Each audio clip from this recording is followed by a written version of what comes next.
ಟೇಸ್ಟಿಯಾದಂಥ ಎಳ್ಳುಂಡೆನ ಹೇಗೆ ಮಾಡೋದು ನೋಡೋಣ. ಒಂದು ಪ್ಯಾನ್ಗೆ ಕಪ್ಪೆಳ್ಳನ್ನು ತಗೊಂಡು ಅದನ್ನು ಚೆನ್ನಾಗಿ ಫ್ರೈ ಮಾಡ್ಕೋತಾ ಇದ್ದೀನಿ.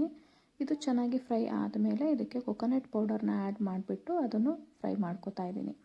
ಸೊ ಎರಡು ಫ್ರೈ ಆದ ನಂತರ ಒಂದು ಮಿಕ್ಸಿ ಜಾರ್ಗೆ ಟ್ರಾನ್ಸ್ಫರ್ ಮಾಡ್ಕೊತಾ ಇದ್ದೀನಿ. ಸೊ ಇದೇ ಮಿಕ್ಸಿ ಜಾರ್ಗೆ ಸ್ವಲ್ಪ ಏಲಕ್ಕಿ ಪೌಡರ್ನ ಆ್ಯಡ್ ಮಾಡಿಬಿಟ್ಟು ಇದನ್ನು ಗ್ರೈಂಡ್ ಮಾಡ್ಕೋತೀನಿ. ಸೊ ಗ್ರೈಂಡ್ ಆದ ನಂತರ ಈ ಪೌಡರು ತುಂಬ ಚೆನ್ನಾಗಿ ಟೆಕ್ಸ್ಚರ್ ಬಂದಿದೆ ನೋಡಿ. ಸೊ ಇದಕ್ಕೇ ಡೈರೆಕ್ಟಾಗಿ ನಾವು ಬೆಲ್ಲ ಆ್ಯಡ್ ಮಾಡಿಕೊಂಡ್ರೆ ಇದು ನಮಗೆ ಪಂಚಕಜ್ಜಾಯ ಥರನೂ ನಾವು ಯೂಸ್ ಮಾಡ್ಬೋದು. ನಾವಿಲ್ಲಿ ಉಂಡೆ ಮಾಡ್ಕೋತಿರೋದ್ರಿಂದ ಇದಕ್ಕೆ ಒಂದು 2 ಸ್ಪೂನಷ್ಟು ತುಪ್ಪನೂ ಆ್ಯಡ್ ಮಾಡ್ಕೊತಾ ಇದ್ದೀನಿ. ಹಾಗೆಯೇ ಒಂದು ಅರ್ಧ ಬೌಲಷ್ಟು ಬೆಲ್ಲನ ಆ್ಯಡ್ ಮಾಡಿಕೊಂಡು ಚೆನ್ನಾಗಿ ಮಿಕ್ಸ್ ಮಾಡ್ಕೋತಾ ಇದ್ದೀನಿ.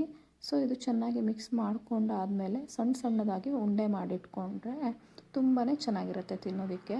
ಇದು ತುಂಬ ಟೇಸ್ಟಿಯಾಗಿರುತ್ತೆ. ಇದು ಹಾರ್ಡಾಗೂ ಇರಲ್ಲ, ಸಾಫ್ಟಾಗಿರುತ್ತೆ. ಹಾಗಾಗಿ ಯಾರು ಬೇಕಾದರೂ ಇದನ್ನು ತಿನ್ಬೋದು. ಮಕ್ಕಳು ಕೂಡ ತುಂಬ ಇಷ್ಟಪಡ್ತಾರೆ. ಹಾಗೆಯೇ ಇದರ ಹೆಲ್ತ್ ಬೆನಿಫಿಟ್ಸು ಕೂಡ ತುಂಬಾ ಇದೆ. ಇದರ ಹೆಲ್ತ್ ಬೆನಿಫಿಟ್ಸ್ನ ನಾನು ವಿಡಿಯೋ ಎಂಡಲ್ಲಿ ಪ್ರೊವೈಡ್ ಮಾಡಿದ್ದೀನಿ. ಹಾಗೆಯೇ ನನ್ನ ಚಾನಲ್ನ ಸಬ್ಸ್ಕ್ರೈಬ್ ಮಾಡಿ, ಶೇರ್ ಮಾಡಿ, ಲೈಕ್ ಮಾಡಿ.